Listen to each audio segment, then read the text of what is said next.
Can I get in here or do I need to go? You're welcome to. I'm going to test this out. Okay, so we vapor locked. We came way too far. We need to go back down the canyon. Thankfully, the area forestry sorting yard was here. So I walked about a quarter mile. Pretty area, but we came too far by a long shot. So yeah, our hood is up. Life is fun. Thank you. He rescued us.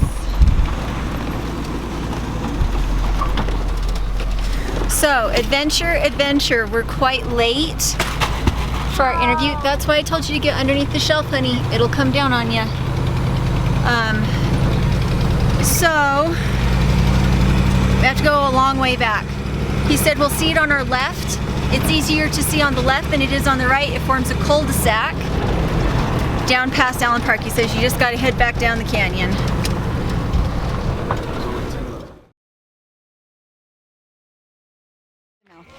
Okay, hi, I'm Byron at Simblissity Tiny Homes. We build movable real estate.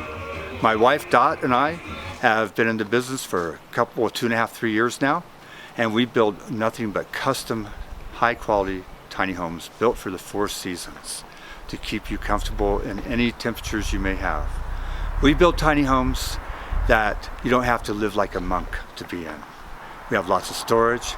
We have 2 bicycle garages to keep your ski gear, your snowboard gear, your bicycles, all of your outdoor gear. We build for the active lifestyle people that want to have a lot of comfort. This right here that we are looking at, this is the Judy Blue Eyes.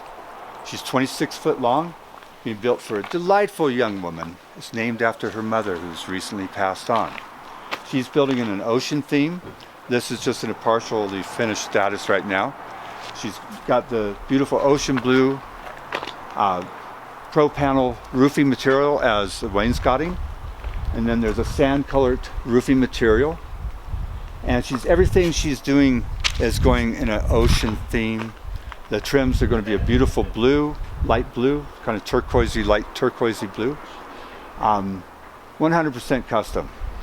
We believe our clients should have the best they can have, not just something thrown together. So we have a lot of attention to detail. All of our homes are built upon a trailer-made, custom trailer built for tiny houses. By the way, we don't build tiny houses, we build tiny homes. There's a big difference. Anyway, the trailer is custom built for this purpose. I helped Damon design the very first one he built. Trailer Made is now the largest tiny house builder or trailer builder in the whole country.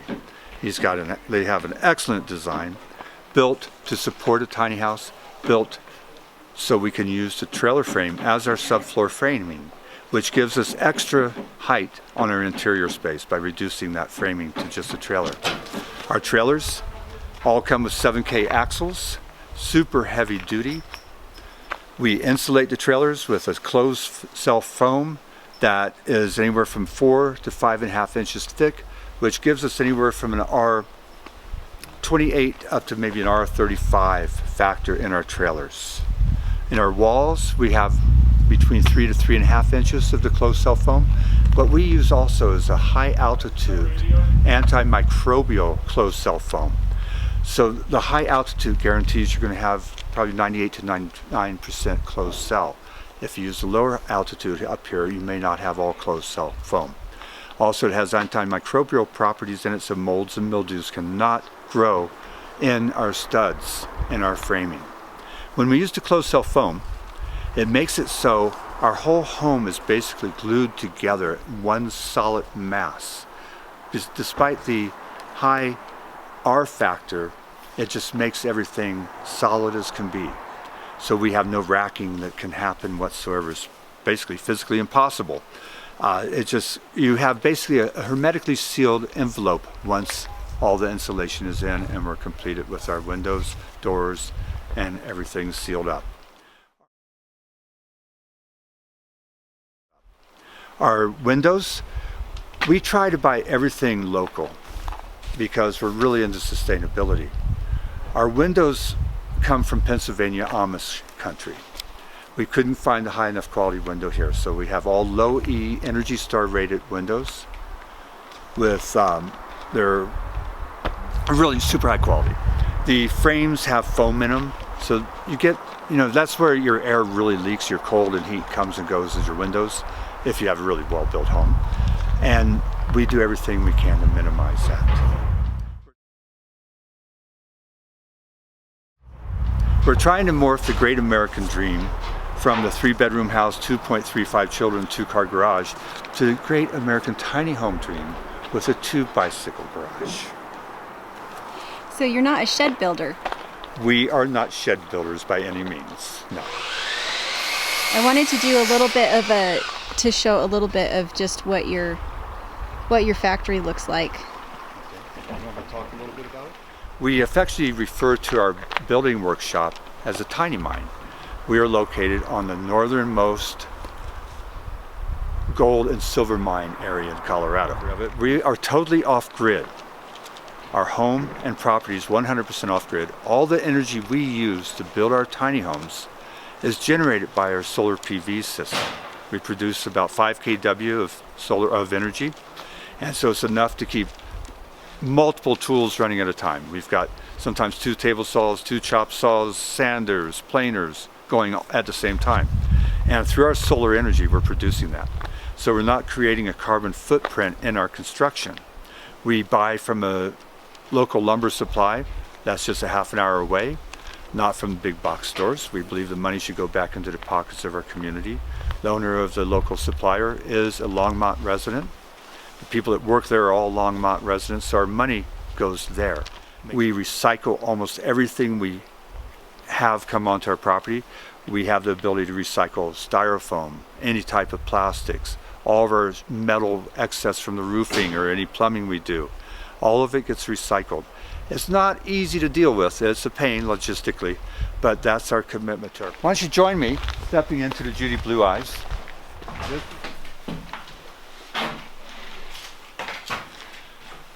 So our homes, we build for romance. We believe a home should be full of light and love. So we're known for the highest ceilings in our lofts. It's too bad we have all the woods up there. It's part of our trim that we're working on right now. Anyway, we have a head clearance of between 48 and 50 inches in our lofts. This loft is a 12-foot loft with a 48-inch head clearance, 7.5 foot wide. Once again, we build for romance. We don't think you should be in a cramped loft. We want you to have the ability to be as romantic as you want and have movement up there. This will have a queen-size bed. There's an antique dressing table that we're converting to the bedside table, so you can see over here in the corner. Then the mirror from the dressing table will be hanging as a headboard by the bed. Our clients, we build all custom for each client, no cookie cutters. So when people bring odd things that they'd like to see incorporated into their home, as I said earlier, you don't have to live like a monk to live in a tiny, and all baggage is not bad. Some baggage is very useful. And this is the kind of baggage that makes this lady feel good. Some of the things she grew up with. This particular home will have a propane fireplace in it, which will not only heat your home, but it'll heat your soul. I want someone to step into their tiny home and be happy to be home. I want them to be able to sit down and be romantic. I want them to be able to have lots of friends over. In similar sized tiny homes, we've had parties that we've had as many as 36 people in, very comfortably. Seems like a lot, but it worked really well. 3 times we've done that. So we want to be able to have it so you can entertain your loved one, yourself, or your friends. And that's what our goal is. This one will also have another sleeping loft in the front where she's going to have her computer station, I believe. We have a large bathroom that's going in, 5-foot bathtub. She'll have a vanity over here, be a composting toilet here, and a nice little closet in this area. The wall will go to here. We try to address potential issues before they become issues. a lot of people that build tiny houses put all their plumbing in the walls when they're only going to have maybe an inch, inch and a half of insulation between the exterior and the plumbing pipes. Living in Colorado or in a four-season environment, that creates a real danger factor of pipes freezing. We like to minimize the potential of pipes freezing in a tiny home. We encourage people to only have a thermostat or a primary heat source that's thermostatically controlled so they can keep their pipes warm in the wintertime. And what we do is we lay all of our pipes interior of our walls to help keep them warm. When this is finished, there'll be a very decorative wooden chase that covers all of these pipes. Goes up to the vanity. This will have a wooden chase around there, be enclosed inside the vanity. All of our tiny homes we build, with the exception of one so far, have had composting toilets. But we always plumb water to the toilet area, so if someone chooses to change their mind in the future date, they can have a flush toilet and they have water to it. We try to think about people's needs in advance, not in retrospect. And you use on-demand, right? We use all on-demand water heaters. This is our water closet here, water heater closet. It's all insulated. This is where the on-demand water heater will go. And there'll be shelves up here. And we put a louvered door on the front of this to allow heat to move into the water heater closet to keep it in good shape. And this is it over here, right? Correct. Again, very pretty. All of our trim is all custom hand milled. We use beetle kill blue stain pine often in our builds. People love it. Sometimes people don't like the cavity look and we have something else, but all this has been milled here on our facility. No stock trim for us, nothing stock, everything's custom. And the catwalk? Oh, this home. Yeah, Lola has a very sweet cat. And she's going to have a catwalk that goes, well, there's 3 bookshelves up at the end of the loft. And the catwalk will extend along this wall over to this loft. And this will be her cat loft over here. So it'll be the cat's main hangout. Exhaust fans. A lot of tiny homes don't put exhaust fans in, don't deal with their air circulation properly. We put an exhaust fan right here in the middle of the home, above the kitchen, close to the bathroom. It's a very quiet exhaust fan. You can hardly hear it running. But so it's important that you always keep your air moving in your tiny home, because you don't want condensation to be building up. Your body creates condensation and all, and that can be a problem. We did notice that in some of them that we stayed in. We were amazed at the price they were charging for something that did not have. They had the bathroom underneath the bed. No fan, and they just said, well, just put a wood box underneath your mattress, and it's like, no fan. Your bed is right above it. All of our bathrooms have windows in them also, but this exhaust fan is a high volume exhaust fan that's capable of pulling from this area more than sufficiently. I have to say my favorite feature, or one of them, are these beams. I think these beams add so much. It's nice to have somewhere for your eye to go. Oh yeah. And it's just really pretty. When this is done, it's got lots of places for your eye to go. This is all, we get this, these are dimensional rough cedar 4x4s that we get, and we mill them down to get to the really nice finish. This has been milled down with planers and sanded down to a 200 grit finish. So it's quite nice looking. And even down to the finish work around, let's see if I can get my camera to focus, down to that finish work around those beams. Yeah, of course, we aren't done with our trim work yet. There'll be trim over this and in the corners, and it'll be a totally beautifully finished product. Well, I put down my paintbrush because I haven't started on my staining yet. For my Breckenridge. No, I like being behind the camera. I'm going to film school in California. Oh, how exciting. Yes. So my tiny house, Judy Blue Eyes, I'm going to move it to Santa Cruz and then choose a film school and move it to somewhere close. And then if I get a film job in a different city, move it as I please. So do you have a blog or a vlog or anything that they can subscribe to? Yes. If you go to judyblueeyestinyhome.com, that is my blog and has my story, and I'm just going to keep on adding to it. So everybody as I will go. be able to see it finished if they go subscribe. Why did you decide to go to a tiny house? In 2012, I moved out of a large ranch house and into a single mobile home with my mom, and we still had all of our belongings in boxes. So we were surrounded by stuff, and we were really unhappy. And I saw a girl in a magazine who had built her own tiny house, and I just had this light go off in my brain that if I had a small house and I got rid of all my stuff, I'd be really happy in a small space, and it really would simplify my life. So that was kind of the moment when I decided that I think I might want to build a tiny house. So 4 years later, here I am, making it happen and still getting rid of stuff, but I'm very close to being done. And why did you choose Simblissity over the others that you saw?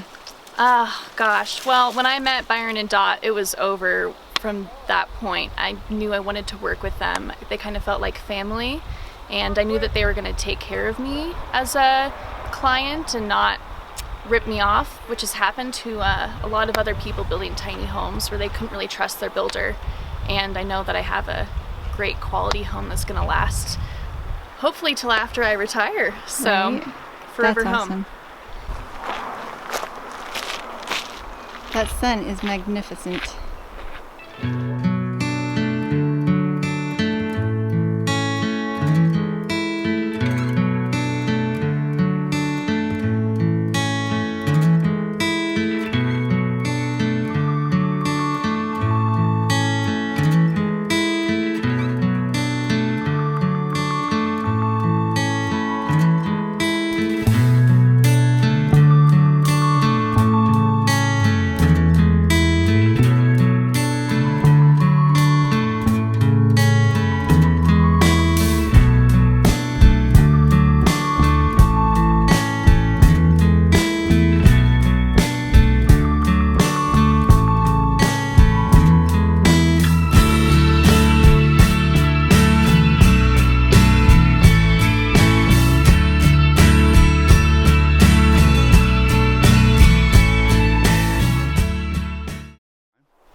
And back over here, you'll notice our solar array.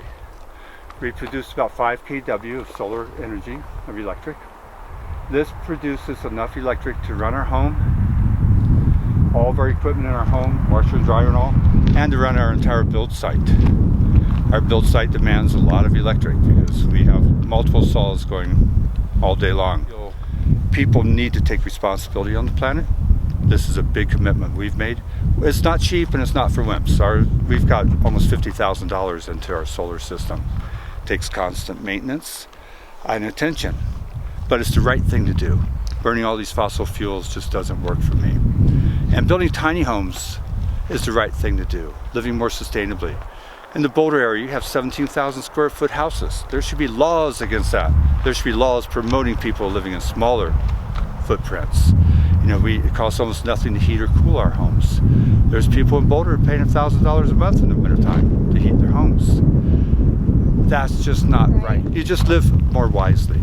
You choose your appliances as Energy Star appliances. We use all Energy Star appliances in our tiny homes as well as in our home. Another nice thing about tiny homes, you don't have to be a slave and work 40 hours a week all the time. You can spend the time with your love and with yourself. You know, and people constantly go, what kind of investment is this? I go, this is an investment in your happiness and your life. You're getting a great return every day in your life, your experience that you have. You have time for yourself to pursue the things that you love to do. You have time for your loved ones. You have time for the outdoors. You have time that can be used to nurture your soul rather than nurture the corporate America.